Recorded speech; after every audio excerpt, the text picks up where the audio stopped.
જય સ્વયંભૂ કહે છે કે નદી નીરમાં કરે નિંદ્રા, ઊંધે મીન અપાર.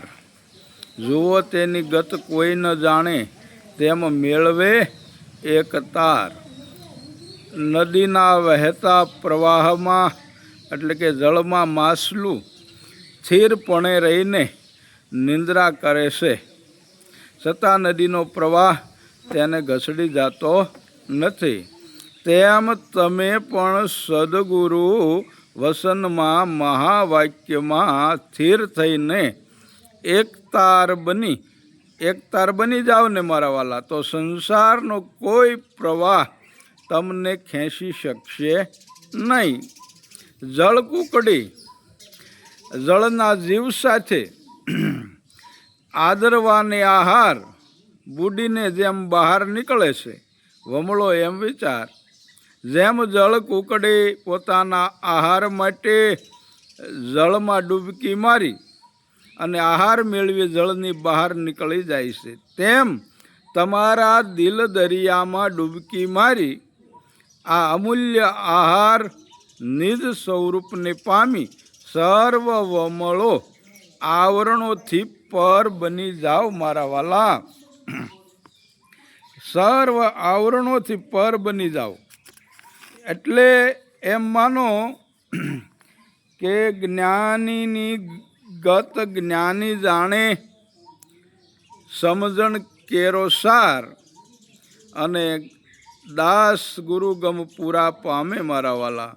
કોણ નર કે કોણ નાર?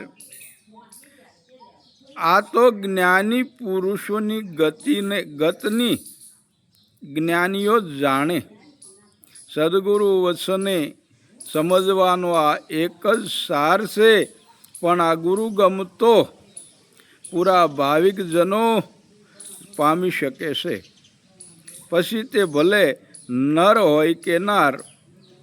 આ બધી વાતો તો થઈ ગયેલા મહાપુરુષોની છે મારા વાલા. પણ અત્યારે વર્તમાનમાં સાથે ફરનારા પાસેથી ગુરુગમ ગ્રહણ કરી પરમ પદને પારખી તમે આ અજવાળા કરો તો મારા મનને આનંદ થાય મારા વાલા.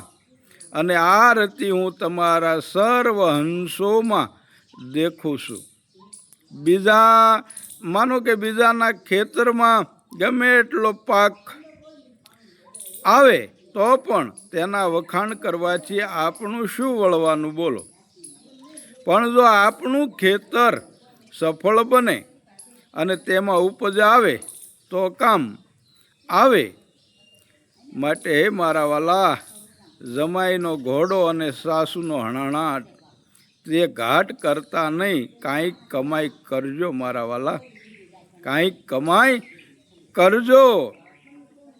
એટલા માટે અતિ દિલમાં ધરીને ઉમંગ કરવો વાસનિક મનનો ભંગ, જેથી આનંદ પ્રગટે અંગ. કકા કર સદગુરુજીનો સંગ.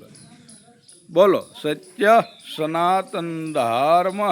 જય સ્વયંભો. ઓમ નમો નારાયણ. હર હર મહાદેવ. હર હર. જય ગુરુદેવ. જય ગુરુ મહારાજ. હર હર મહાદેવ. હર.